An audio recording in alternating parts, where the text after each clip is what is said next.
अण्णासाहेब पाटील आर्थिक विकास महामंडळाच्या कर्जासाठी हजारो रुपयांची मागणी अध्यक्ष नरेंद्र पाटील यांनी गांभीर्याने घेतली दखल. पोलीस ठाण्यात दिले निवेदन. राज्यात मराठा तरुणांना रोजगार निर्मितीसाठी अण्णासाहेब पाटील आर्थिक विकास महामंडळाच्या माध्यमातून कर्ज दिले जाते. या महामंडळाने तब्बल 1 लाखाहून अधिक बेरोजगार तरुण व्यावसायिक घडवण्यात यश मिळवले आहे. मात्र या मराठा तरुणांना गंडा घालण्याचा प्रकार समोर येऊ लागला आहे. महामंडळाचे कर्ज आणि व्याज परतावा मिळवून देण्याच्या नावाखाली हजारो रुपये तरुणांकडून उकळले जात आहेत. या प्रकाराची महामंडळाचे अध्यक्ष नरेंद्र पाटील यांनी दखल घेत थेट पोलीस ठाणे गाठले व DYSP अमोल ठाकूर यांना निवेदन देत त्यांच्याशी चर्चा केली. SP ओरिजिनल न्यूजसाठी सुनील परीट, कराड. नमस्कार माझे सर्व पत्रकार बंधू आणि भगिनींनो, अण्णासाहेब पाटील आर्थिक विकास महामंडळाच्या योजनेअंतर्गत आज एक फार मोठा खुलासा मी करणार आहे. महामंडळाच्या लाभार्थ्यांकडनं LOI लवकर काढून देतो, व्याज परतावा मिळवून देतो, जर केस होल्डवरती असेल तर ती त्वरित तुम्हाला तिकडनं मोकळं करतो. याकरिता काही ठिकाणी ई-सेवा केंद्र, CSC सेंटर आणि काही प्रायव्हेट लोक या ठिकाणी टक्केवारीप्रमाणे पैसे मागतात.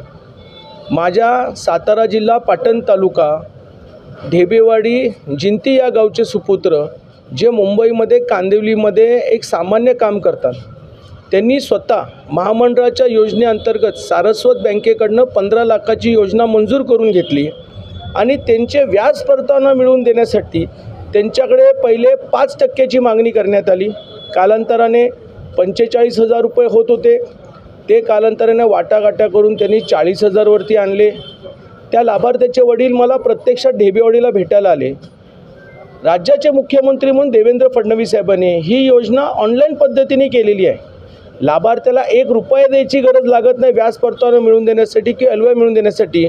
परंतु या योजनेचा प्रचंड मोठा दुरुपयोग महाराष्ट्रातल्या विविध कानाकोपऱ्यामध्ये चालू आहे. खास करून हिंगोली, परभणी, लातूर, नांदेड, बीड, पुणा आणि सातारा, सांगली, कोल्हापूरमध्येही.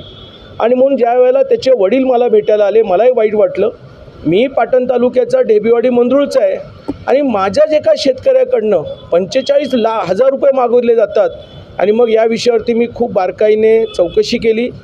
त्यांच्या मुलाने मला काही ऑडिओ क्लिप्स पाठवले, ज्या ऑडिओ क्लिप्समध्ये स्पष्टपणे ती महिला या ठिकाणी पैसे का मागितले जातात, मग आम्हाला महामंडळाच्या अधिकाऱ्यांना द्यावे लागतात, काही समन्वयकांना द्यावे लागतात.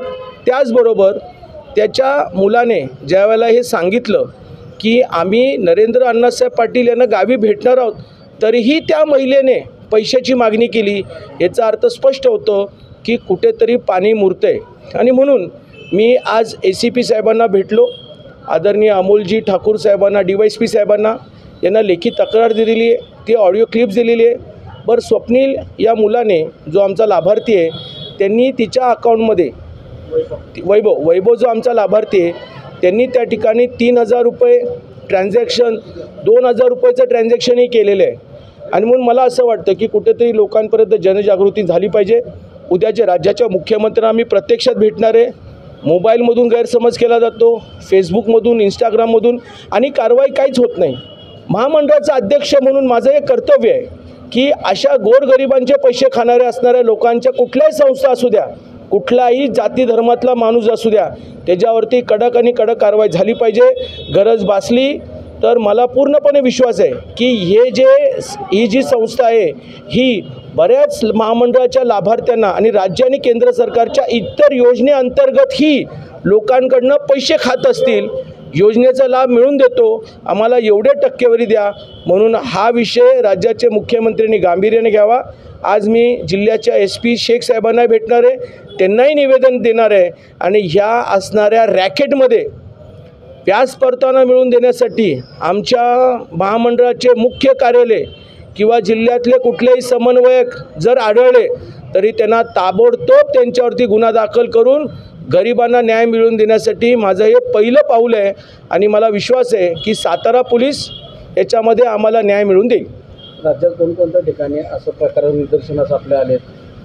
खरं म्हणजे महाराष्ट्रामध्ये LOI काढून देतो, व्याज परतावा मिळवून देतो, बँकेकडनं कर्ज मिळवून देतो, हे सगळे खास करून परभणी, हिंगोली, नांदेड, लातूर, त्याच्यानंतर मराठवाड्यामध्ये, कारण मराठवाड्यामध्ये गरिबी फार मोठी आहे हो, आणि तिकडच्या शेतकऱ्यांना न्याय मिळत नाही आणि योजनेमधून लाभ मिळावा यासाठी कधीकधी माणूसही त्या ठिकाणी या आमिषाच्या पोटी अडचणीमध्ये येतो, पण त्यांच्यावरती कारवाई होत नाही. म्हणून कारवाई झाली पाहिजे याचा माझा प्रयत्न आहे.